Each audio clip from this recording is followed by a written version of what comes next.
ఓం శ్రీ శ్రీమద్విరాట్ పోతులూరి వీరబ్రహ్మేంద్ర స్వామినే నమః. మఠమున శిష్యులందరూ గాఢనిద్ర పరవశులయుండగా శ్రీ స్వామివారును సిద్ధయ్యను గూర్చొని వేదాంత విషయములు ముచ్చటించుకొనసాగిరి. వారు కూర్చున్న వటవృక్షమున ఆవల ప్రక్కన కుష్ఠిరోగియగు ఒక విప్రుడు ఆ బాధను భరించలేక రోదించసాగెను. పరమేశ్వర, పరంధామ,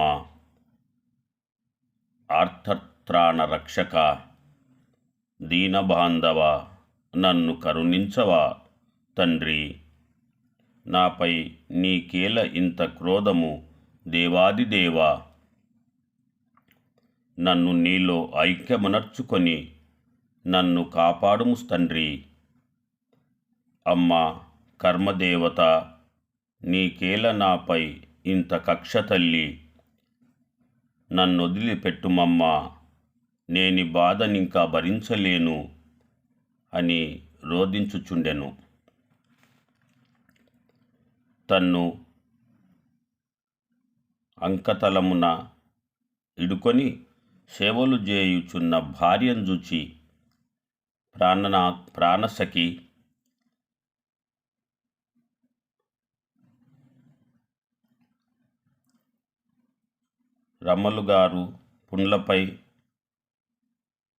రసులుగారు పుండ్లపై ముసురు ఈగెలను ద్రోలి నాకు సేవలు చేయుచు నన్ను నీవు వీపున మోసుకొని సర్వతీర్థములలో స్నానమాచరించుచు అష్ట కష్టములను అనుభవించుచుంటివి. నా పూర్వజన్మ కర్మలను నీవేమని బాపగలవు ప్రేయసి. నా వలన నీకెట్టి ఇక్కట్లు ప్రాప్తించినవి ప్రేయసి. నా వలన ఎంత కష్టము దాపురించినది. తిన తిండి లేదు, నీ బాధలు నేను చూడలేకున్నాను అని ఏడ్చుచు సొమ్మసిల్లి పడిపోయెను. అంత నా తరుణి మిక్కిలి కంగారుపడి భర్తను ఏ విధంబుల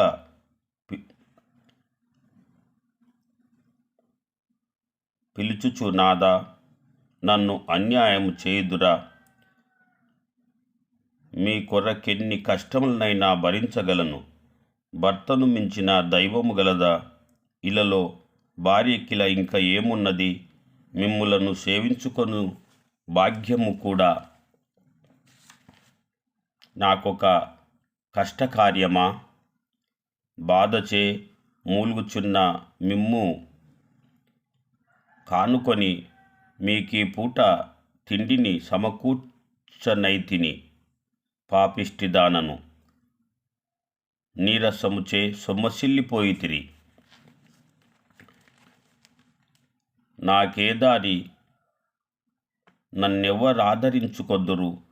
గరుడ గంధర్వ యక్షాది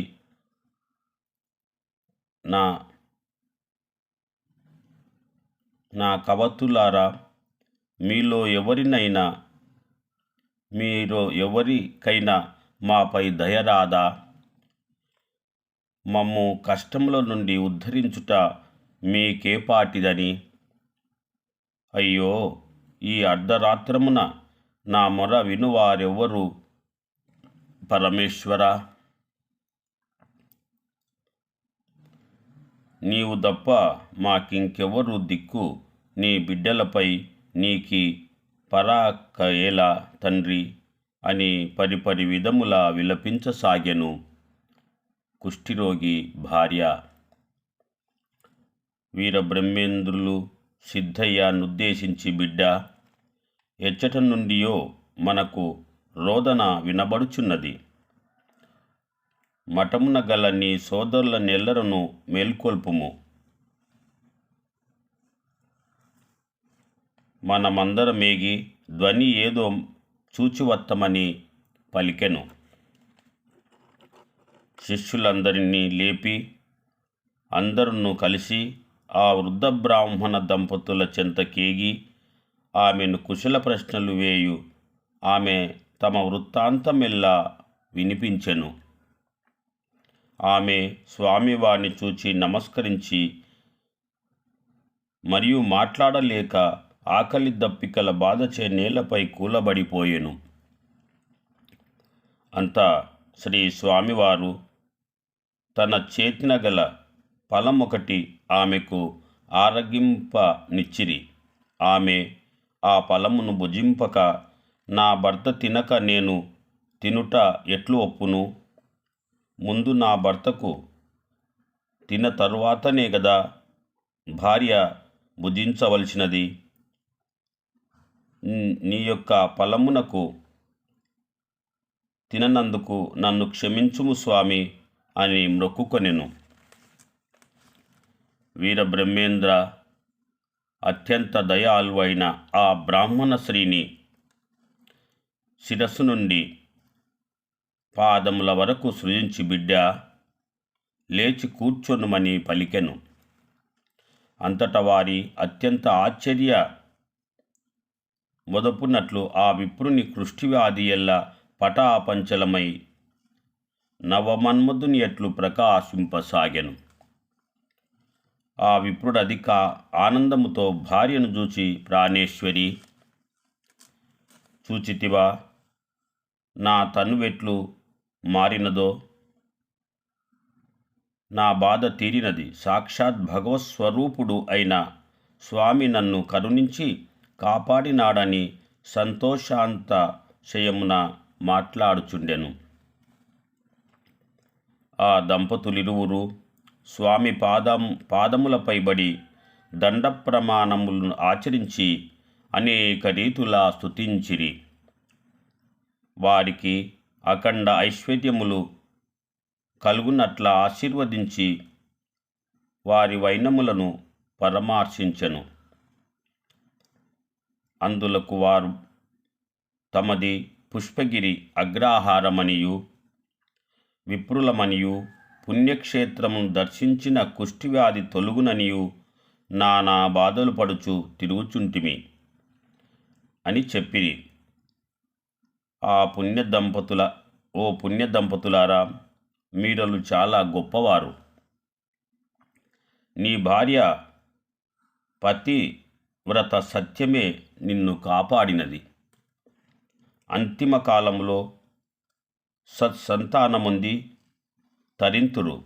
మీ గ్రామమున కేగుడని సెలవిచ్చెను.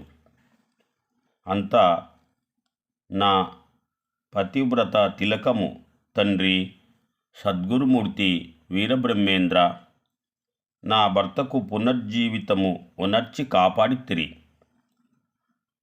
మహానుభావులు మీరు. మేమిరువురము మీ పాదసేవ చేసుకొనుచు ఇచ్చటనే కాలము గడిపెదము.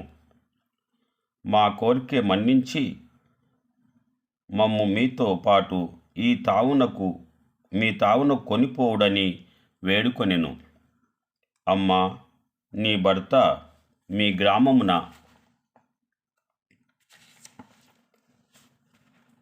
మహావిద్వాంసుడై కీర్తింపబడవలసి ఉన్నది. మీ జీవితము హాయిగా గడపగలరు. నిశ్చింతగా ఇంటికేగుడు అని శ్రీ వీరబ్రహ్మేంద్ర స్వామి వారు వారికి మహామంత్రమగు ఓం హ్రీం క్లీం శ్రీం నమఃశివాయ శ్రీ వీరబ్రహ్మేంద్ర స్వామినే అనుకొనుడు అని ఉపదేశించి వాళ్ళను సాగనంపెను.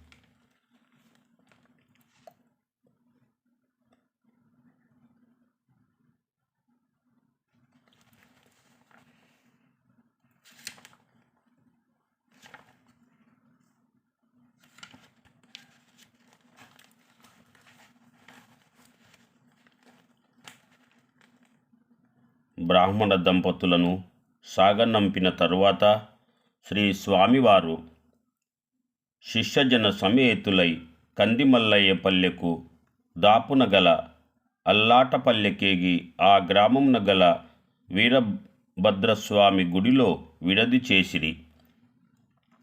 ఆ స్వామి ఆరాధించుకొని ఆ రాత్రి అచ్చటనేయుండి మరుసటికి కందిమల్లయ్యపల్లెకు చేరుకొనిరి.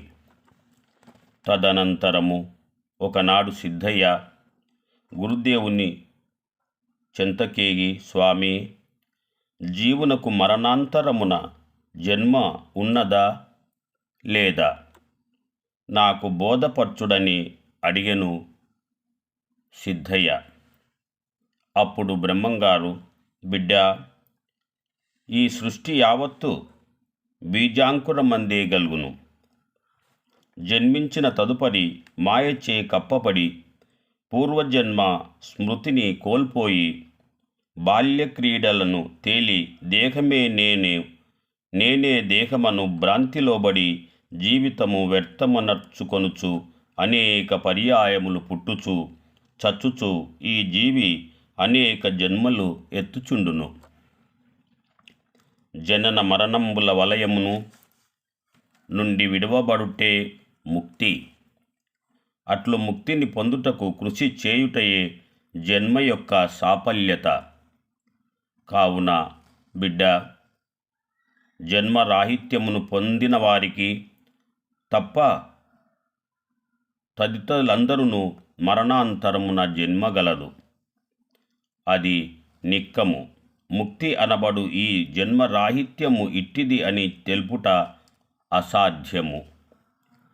నిప్పులందు కాగిన విత్తునకు బీజోత్పత్తి ఎట్లు లేదో జన్మరాహిత్యులకు జన్మము మరి లేదు అని శ్రీ వీరబ్రహ్మేంద్రులు సిద్ధునకు బోధించెను. సిద్ధయ్య తండ్రియగు పీరుసాహెబు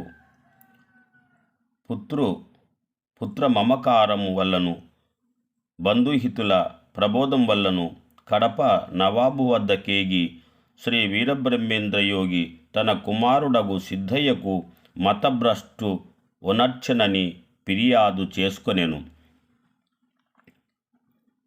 కడప నవాబు అభియోగమును విచారించుటకై స్వామివారిని సముఖమునకు హాజరు కావలసినదని ఒక మహాజరు రాసి జవానులకు ఇచ్చి కందిమల్లయ్యపల్లెకు పంపించెను.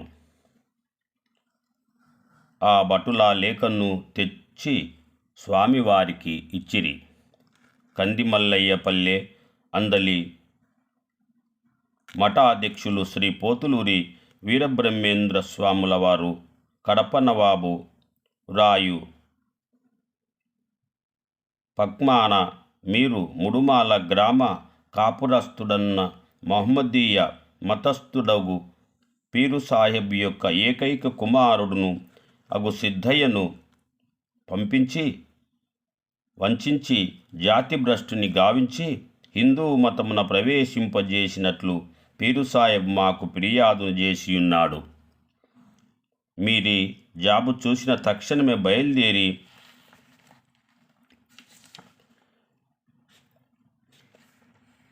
మా సముఖమునకు వచ్చి మాపై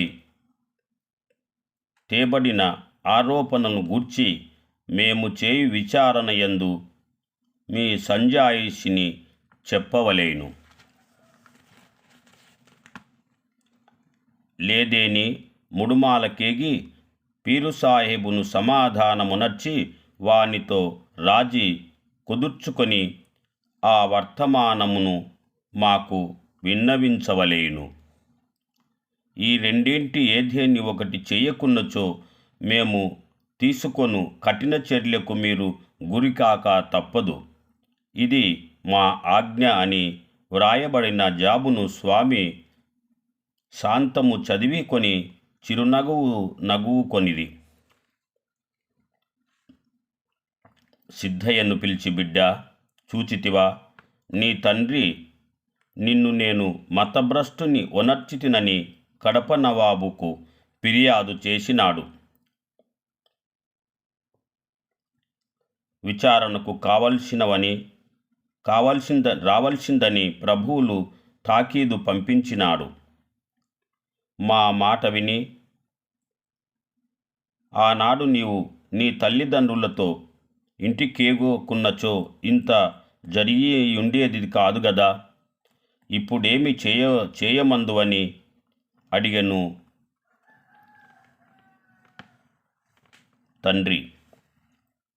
తండ్రి దీనికి దిగులేలా, నేను నవాబు వద్దకేగి మీ బదులుగా సంజాయిషిని విన్నవించుకొందును. మీ దయ అమృతమున్నంత వరకు నాకే విధమగు బాధలు కలగబోవు. లీలామానుష విగ్రహములు సకలలోక కళ్యాణధాములగు మిమ్ములను వారు విచారణ చేయునంతటి వారా? మీకు మారుగానే ఏగి వచ్చెదను, అనుజ్ఞయుండు అని సిద్ధయ్య అడిగి శ్రీవారి ఆశీస్సులందుకొని కడపకు బయలుదేరెను. మార్గమధ్యమందు ఆ భటులు సిద్ధయ్యనుద్దేశించి, బాయ్, జన్మత నీవు మహమ్మదీయుడవు గాదా? ఈ మన పవిత్ర మతమును వదిలి ఎందులకు హిందూ మతమును ప్రవేశించితివి అని ప్రశ్నించిరి. నాయనలారా, ఈ విషయంను గూర్చి మనమిప్పుడు ముచ్చటించుకొనుటకు వ్యవధి చాలదు. నడువుడని సిద్ధుడు పలికి వారి కన్న ముందు నడుచుచు మరికొద్ది క్షణములో అదృశ్యుడయ్యెను. సిద్ధయ్య ఆ భటుల కన్నా మున్ముందుగా కడపకు చేరుకొనెను. అచ్చట మహమ్మదీయులెక్కువ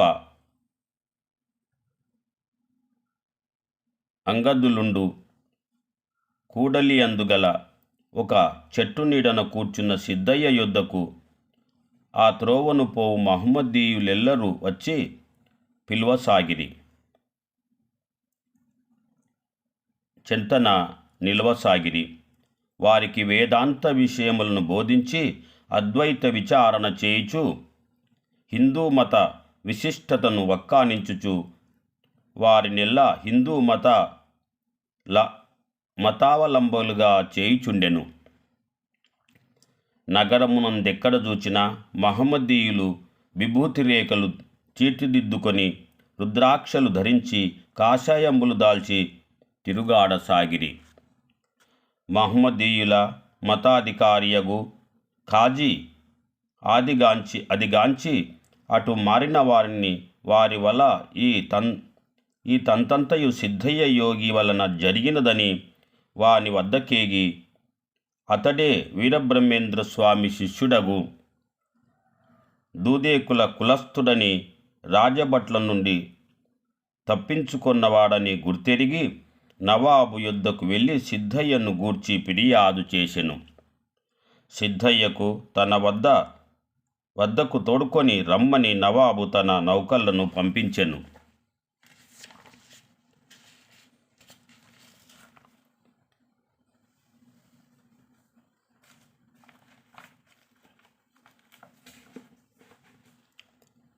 ఓం సమాధిస్థిత స్వరూప కాలజ్ఞాన భూతభౌత్యత్ వర్తమాన వచన స్వరూప శ్రీ శ్రీ శ్రీ శ్రీమద్విరాట్ పోతులూరి వీరబ్రహ్మేంద్ర స్వామినే నమః.